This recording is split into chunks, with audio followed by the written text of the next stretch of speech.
Most languages have the concept of the verb or the noun. We think of these as fundamental part of our languages, and to be clear, they definitely are. Pretty much every natural human language in the world has nouns and verbs, and even many constructed languages that claim not to have them do in fact have them, but call them something else. It is very, very difficult to avoid having them, because if you want a language to have any semblance of meaning, well, what else are you supposed to do? Objects and actions are pretty fundamental. Here, I don't intend to remove them. Instead, I intend to construct them in a way that is fundamentally different from other languages. So, what if you could, instead of having roots for objects, nouns, and actions, verbs, instead construct them from a list of words that describe them? This is the primary idea behind the tiduna. So how exactly do we turn adjectives into nouns? Well, when we think of an object, we can list its properties. For example, water is a liquid, it's blue, and it's edible. Now we translate those words, called descriptors, over to tiduna. And then, as you could probably guess from either the thumbnail or how I've been saying the name of the language this entire time, we say all these words at once simultaneously, like so. xalAn.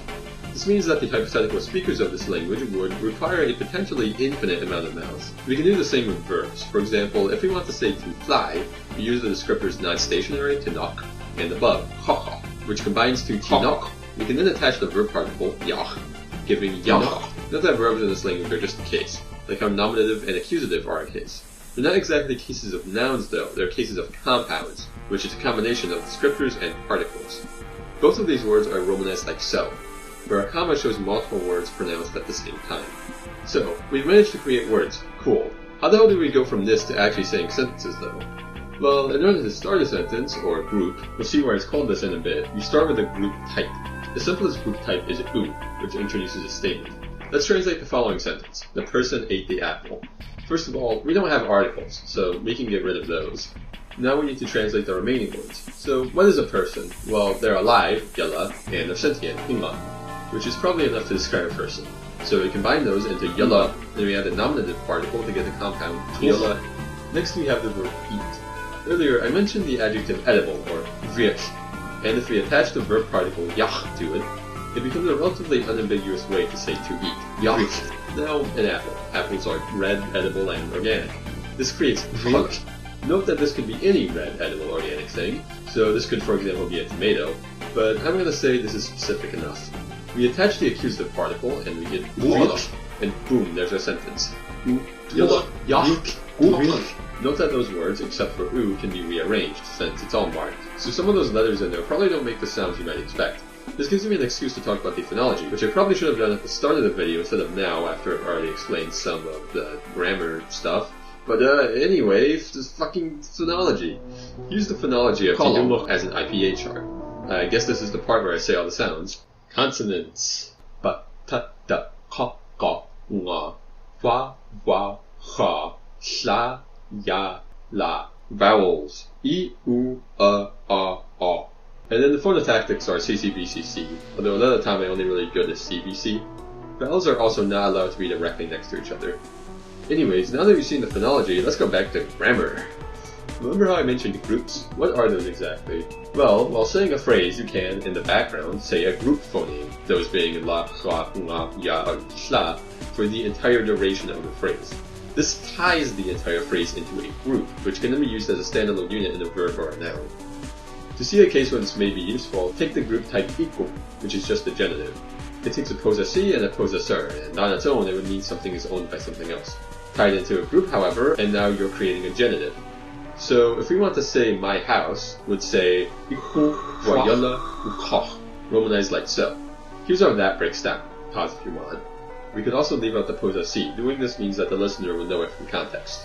So there's a few other group types, as well as some particles for tenses, aspects, and moods, but there's not really any other unique rules past this point.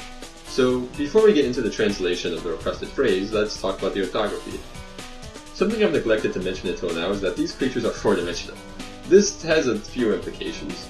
First, there's some adjectives for four-dimensional directions, but more importantly, their writing system utilizes 3 dimensions, since to a 4D being, a sheet of paper would be a flat, angular prism. Now, my shitty renderer can't do images quite yet, so I'm just going to edit in a video here. Anyways, with that said, here's the orthography. It's an abugida, with vowels being affixed to the bottom of consonants. If there is no preceding consonant to a vowel, then the vowel takes the consonant's place. So here's the name of the language, Conlang, for example. You can see that vertically we have each descriptor in the compound. Horizontally we have the letters in each descriptor. If this is tied into a group, we write a bar up here over every compound which we wish to tie together. Note that the group phoneme for a given group is not recorded. This is because it's basically arbitrary, so there's no real reason to write it down. If we were to have more than one word, it'd go in this direction. For example, here's our example phrase, the person ate the apple, from earlier. Okay, now back to text land. So we've seen the phonology, a brief overview of the grammar and the orthography, so I think it's about time that we hear the requested phrase translated into tiduna. Ilu, iku, xalAn, walang, yana, ilu, chu, yana, hik, utku, yana, u, iku, hik, yaha, iha, yahu, yaha, u, iku, xalAn, yana, yaha. And for fun, here's the north wind and the sun. U, tuan, tuha, yana, u, yakang, yana, yana, angkang, u, yakang, twich, u, tigana, angkang, yakang, yana, ibawan, u, tang, yahaka, ilu, u, yaha, angkang, yana, u, yah, tang, u, tuha, yaha, out, ilu, u, yaka, iku, angkang, hik, iku, yaha, tang, u, angkang, ibawan.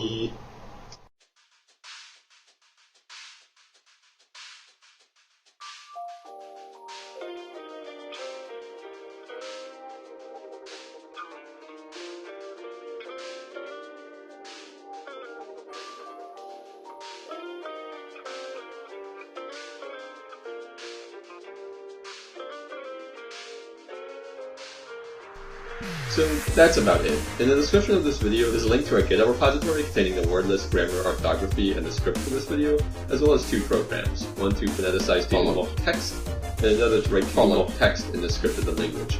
It exports a file which can then be opened by the voxel editor Xotla.